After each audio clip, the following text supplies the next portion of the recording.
Wir reden darüber, wie unser Land in 20, in 30 Jahren aussieht. Es wird jünger werden. Ja, wie großartig ist das denn? Wie lange haben wir über die Demografie gesprochen? Es wird bunter werden. Ja, wie wunderbar ist das? Das haben wir uns immer gewünscht. Wahrscheinlich wird es auch religiöser werden.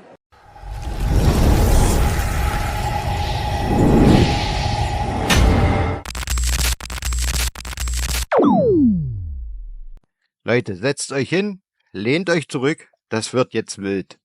Bei den Grünen brennt die Hütte. Göring-Eckardt, Nuripur und jetzt auch noch Claudia Roth. Alle wollen sich einen dicken Posten im Bundestagspräsidium sichern. Und das auf eine Art, die zeigt, wie machtbesessen diese Truppe wirklich ist.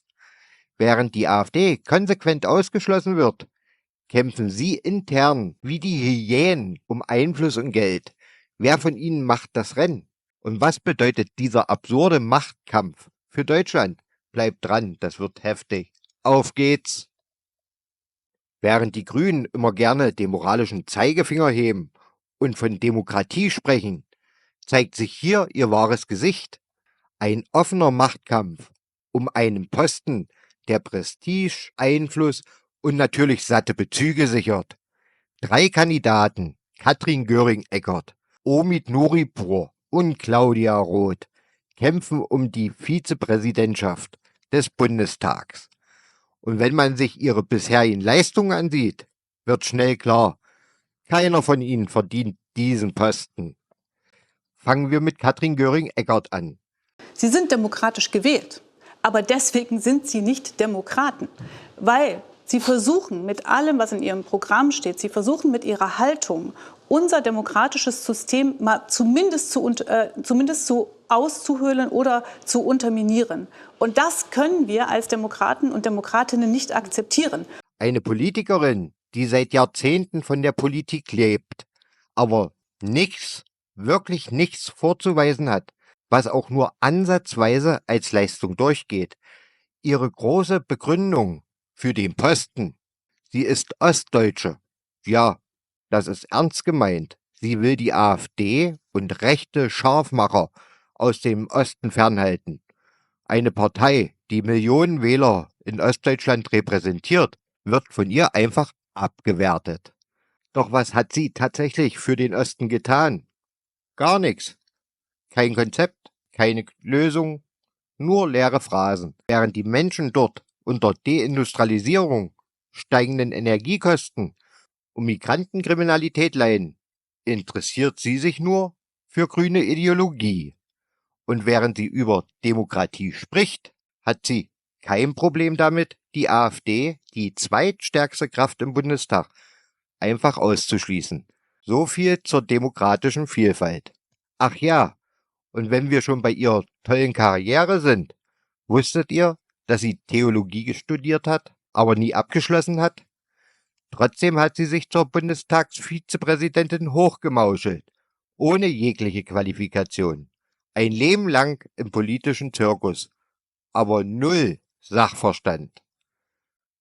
Nächster Kandidat, Omid Nuripur. Schon mal gekifft hat. Und jetzt muss ich dich natürlich fragen, was ist deine größte Sünde?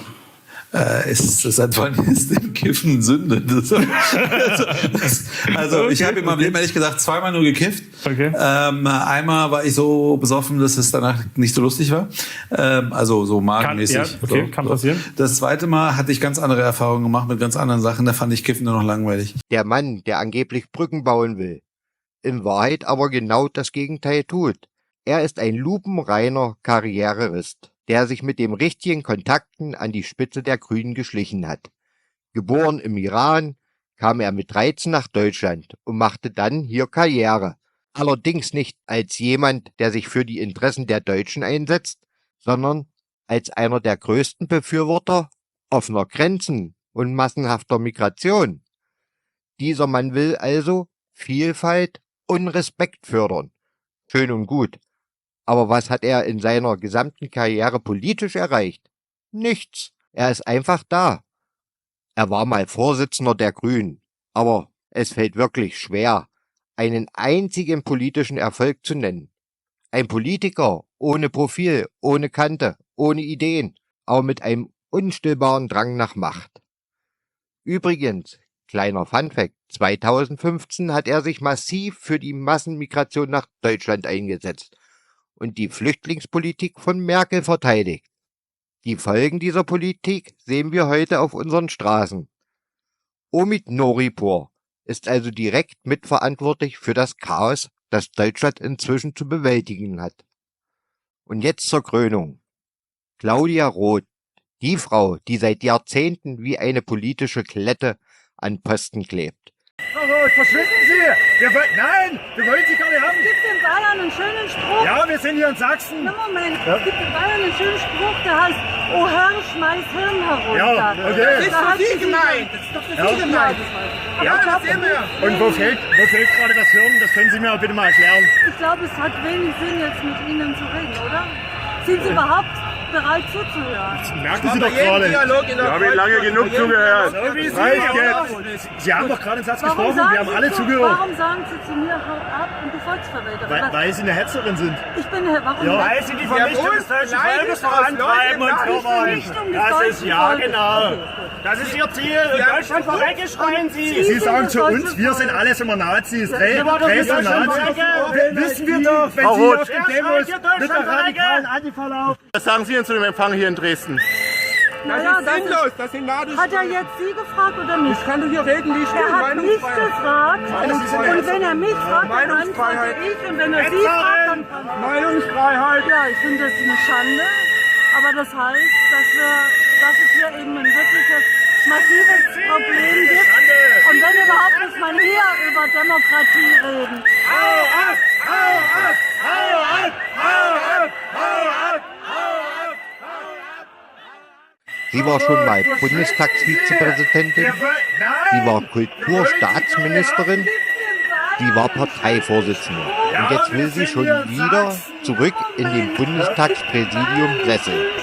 Die Frage ist, warum hat sie irgendwas in ihrem Amt als Kulturstaatsministerin bewegt? Nein. Hat sie in ihrer Zeit als Bundestagsvizepräsidentin irgendwas Sinnvolles gemacht? Auch nein. Sie ist die perfekte Verkörperung einer grünen Karrieristin, die von der Politik lebt, aber keinen einzigen realen Beitrag für die Gesellschaft leistet.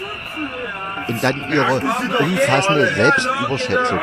In ihrer Bewerbung schreibt sie sei jung geblieben und verweist auf Friedrich Merz, der im gleichen Jahr geboren wurde.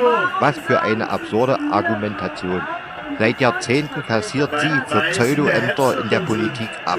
Und nun will sie sich erneut in eine lukrative Position retten. Und falls jemand vergessen hat, mit wem Claudia Roth so sympathisiert, sie war auf Demos unterwegs, wo Deutschland, du mieses Stück Scheiße, skandiert wurde. Sie unterstützt eine Politik, die unser Land massiv geschwächt hat. Von offenen Grenzen bis zur Deindustrialisierung. Eine Politikerin, die keinerlei Respekt vor Deutschland zeigt. Und diese Frau soll so ein wichtiges Amt im Bundestag bekleiden, während die Grünen mit aller Macht verhindern, dass die AfD auch nur einen Posten im Bundespräsidium bekommt, führen sie intern einen der schmutzigsten Machtkämpfe, die man sich vorstellen kann. 3 Politiker ohne wirkliche Leistung, ohne echte Qualifikation, aber mit einem unstillbaren Hunger nach Einfluss und Geld. Das ist die Realität der Grünen. Die sprengen Moral, aber verhalten sich schlimmer als die Karrieristen, die sie angeblich bekämpfen. Was sagt ihr dazu? Sollte einer dieser 3 Grünen tatsächlich dieses Amt bekommen? Oder ist das einfach nur der nächste Beweis für die Heuchelei dieser Partei? Schreibt es in die Kommentare. Vergesst nicht, zu liken, zu abonnieren und die Glocke zu aktivieren, damit ihr keine ungeschönten Wahrheiten mehr verpasst. Bis zum nächsten Mal.